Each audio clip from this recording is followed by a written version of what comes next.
నాయకుల మధ్య పోటాపోటీ సవాళ్లు, ప్రతి సవాళ్లతో కామారెడ్డిలో హై టెన్షన్ నెలకొంది. పరస్పరం దాడులు చేసుకుంటున్నారు కాంగ్రెస్ బీజేపీ నేతలు. కాంగ్రెస్ నేతల కారుని ధ్వంసం చేశారు బీజేపీ శ్రేణులు. ఇరు వర్గాల తీరుతో పరిస్థితి చేయి దాటిపోయేలా కనిపిస్తోంది. అరోరా భూములకు సంబంధించి చర్చలకు రావాలంటూ ఎమ్మెల్యే రమణారెడ్డి పిలుపునిచ్చారు. ఎమ్మెల్యే క్యాంప్ ఆఫీస్కు కాంగ్రెస్ నాయకులు రావడం, ఈ నేపథ్యంలో అక్కడ తీవ్ర ఉద్రిక్తతల నేపథ్యంలో పోలీసులు వచ్చి వారందరినీ, కాంగ్రెస్ కార్యకర్తలందరినీ చెదరగొట్టారంటూ సమాచారం అందుతుంది. అరోరా కాలేజ్ భూముల్ని ఆక్రమించారు రమణారెడ్డి అంటూ కాంగ్రెస్ నాయకులు విమర్శలు చేశారు, ఆరోపణలు చేశారు. దీని మీద రెస్పాండ్ అయినటువంటి రమణారెడ్డి, రండి మనం మాట్లాడుకుందాం, తేల్చుకుందాం రండి అని చెప్పేసి మాట్లాడడం, ఎమ్మెల్యే క్యాంప్ ఆఫీస్కు కాంగ్రెస్ నాయకులు వెళ్ళడం, ఈ నేపథ్యంలో అక్కడ తీవ్ర ఉద్రిక్త పరిస్థితుల నేపథ్యంలో పోలీసులు ఇన్వాల్వ్ అయ్యి ఇక వాళ్ళందరినీ చెదరగొట్టినట్టుగా తెలుస్తుంది. సో ప్రజెంట్ సిచ్యువేషన్ ఏంటో మనం తెలుసుకుందాం. ఏం జరగబోతుంది ఈ విషయానికి సంబంధించి అనేది కూడా చాలా ఇంట్రెస్టింగ్గా మారింది. గంగారెడ్డి జాయిన్ అవుతున్నారు మా ప్రతినిధి లైవ్లో. గంగారెడ్డి, ఈ భూముల విషయంలో ఆరోపణలు ప్రత్యారోపణలు మనం చూస్తున్నాం. చివరికి డైరెక్ట్గా వెళ్ళే వరకు రావడం, ఛాలెంజెస్ని స్వీకరించడం మనం చూస్తున్నాం. సో ఇప్పుడు ఏం జరగబోతోంది? ఇంతకీ అక్కడ పోలీసులు వాళ్ళందరినీ చెదరగొట్టారంటూ తెలుస్తోంది.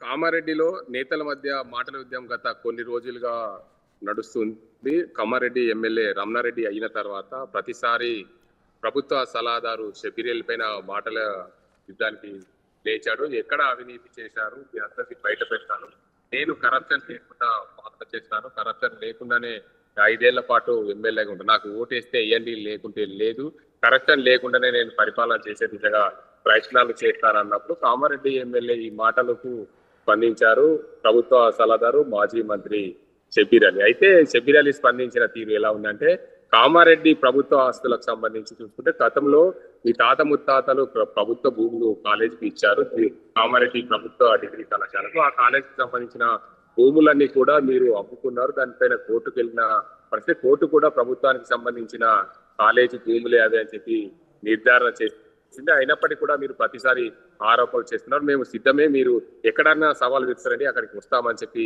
ప్రభుత్వ సలహాదారు షబీర్ అలీ మొన్న 16వ తేదీన అన్నమాట. దానికి సంబంధించి పూర్తి స్థాయిలో రమణారెడ్డి స్పందించారు. రమణారెడ్డి ఈ రోజు శిశు మందిర్ దగ్గరికి రావాలి, నేను వస్తానని చెప్పిన పరిస్థితుల్లో కామారెడ్డికి సంబంధించి కాంగ్రెస్ నేతలందరూ కూడా కామారెడ్డి డిగ్రీ కళాశాల వద్ద ఉన్న శిశు మందిర్ కు చేరుకున్నారు. అక్కడ శిశు మందిర్ కి చేరుకున్న నేపథ్యంలో భారీగా కాంగ్రెస్ శ్రేణులు రావడం, ఒక్కసారిగా ఉద్రిత వాతావరణం నెలకొంది. అక్కడ బీజేపీ కాంగ్రెస్ కార్యకర్తల మధ్య తోపులాట జరిగింది. కాంగ్రెస్ కార్యకర్తలకు సంబంధించి, అదేవిధంగా బీజేపీ కార్యకర్తలకు సంబంధించిన పలు కార్లు కూడా ధ్వంసమైన పరిస్థితి. ఒక కారును అయితే ఉల్టా పల్టా చేసిన పరిస్థితులు నెలకొన్నాయి. మొత్తానికి కామారెడ్డి ఎమ్మెల్యే వెంకటరమణారెడ్డిని క్యాంప్ ఆఫీస్ లోనే పోలీసులు నిర్బంధించారు. బయటికి వెళ్లకుండా అడ్డుకున్న పరిస్థితి, హౌస్ అరెస్ట్ చేసినట్లు చెప్పుకోవచ్చు. మొత్తానికి కామారెడ్డిలో గత కొన్ని రోజులుగా నేతల మధ్య మాటల యుద్ధం చెలరేగడం, ఇది అవినీతి ఆరోపణలు నువ్వెంత అంటే నువ్వెంత అన్న చందంగా తయారైంది. ఇది గత కొన్నేళ్లుగా షబీర్ అలీ కామారెడ్డిని పట్టి పీడిస్తున్నాడని చెప్పి రమణారెడ్డి అనడం, రమణారెడ్డి మాటలకు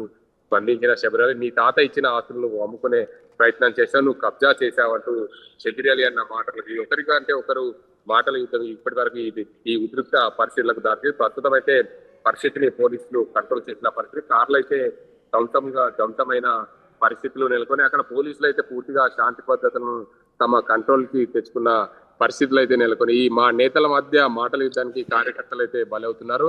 కాంగ్రెస్ కార్యకర్తలను, అటు బీజేపీ కార్యకర్తలను అరెస్ట్ చేసి పోలీస్ స్టేషన్ కి అయితే తరలించిన పరిస్థితులు నెలకొన్నాయి. అంటే ఇది ఇక్కడితో ఆగుతుందా, లేకపోతే ఇది ఇంకా కొనసాగే అవకాశాలు కనిపిస్తున్నాయి కదా ఈ సవాళ్ళు ప్రతి సవాళ్ళ నేపథ్యంలో? సో అంటే ఇటు కాంగ్రెస్ నుంచి ఈ విషయంలో ఏదైనా మరి కేసులు కానీ విచారణకు సంబంధించి కానీ ఏదైనా అడుగుతున్నారా, లేకపోతే ఓన్లీ ఆరోపణలతోనే సరిపెడుతున్నారా?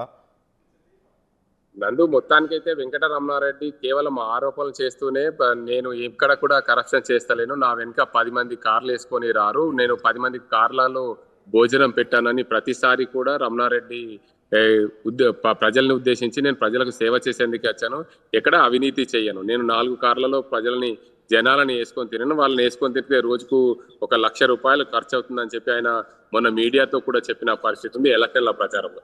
అదే కోణంలో కూడా రమణారెడ్డి గతంలో పాలించిన నేతలపైన ఆరోపణలు చేశారు.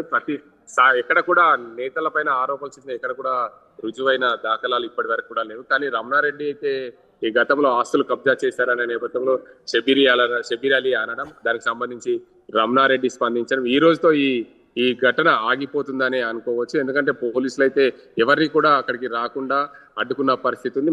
మరోవైపు మరోసారి వెంకటరామారెడ్డి ఇలాంటి మాటలకు స్పందిస్తే కాంగ్రెస్ నేతలు తీవ్రంగా స్పందించాల్సి ఉంటుందని చెప్పకనే చెప్తున్న పరిస్థితులు ఉన్నాయి. Right thank you Gangareddy, thanks for the details. So మొత్తం మీద అక్కడికి వచ్చినటువంటి ఇరు పార్టీల కార్యకర్తల్ని పోలీసులు చెదరగొట్టినట్లుగా తెలుస్తోంది. ఎమ్మెల్యే క్యాంప్ ఆఫీస్కు చేరుకున్నారు కాంగ్రెస్ నేతలు. ఈ అరోరా కాలేజ్ భూములకు సంబంధించి పెద్ద ఎత్తున విమర్శలు చేస్తున్న నేపథ్యంలో కాంగ్రెస్ దీని మీద రెస్పాండ్ అయ్యారు. బీజేపీ శ్రేణులు కూడా చాలా సీరియస్ అయ్యారు. రమణారెడ్డి కూడా ఛాలెంజ్ చేశారు, రండి మాట్లాడుకుందాం అంటూ పిలిచారు. ఈ నేపథ్యంలో కాంగ్రెస్ కార్యకర్తలు భారీగా అక్కడికి చేరుకోవడంతో, మరోవైపు ఇటు బీజేపీ కార్యకర్తలు కూడా చేరడంతో ఒకరి మీద ఒకరు తోపులాటకు పాల్పడ్డారు. ఒకరి మీద ఒకరు గొడవకు దిగినట్లుగా తెలుస్తుంది. ఆ కార్లు కూడా ధ్వంసం చేసినట్లుగా సమాచారం అందుతోంది. పోలీసులు అక్కడికి చేరుకొని వెంటనే వాళ్ళందరినీ చెదరగొట్టారు. కొంతమందిని అదుపులోకి తీసుకున్నట్లుగా కూడా తెలుస్తుంది. కాకపోతే ఇప్పుడు ఈ అరోరా భూముల విషయం ఇక్కడతో ఆగుతుందా, ముందు ఎక్కడి వరకు వెళ్తుందా అనేది కూడా చాలా కీలకంగా మారింది. సో మీ అభిప్రాయాలు ఏంటి ఈ విషయంలో కామెంట్ చేయండి. అసలైన తొలి వెలుగు. ఫాలో వాట్సాప్ @తొలి వెలుగు official.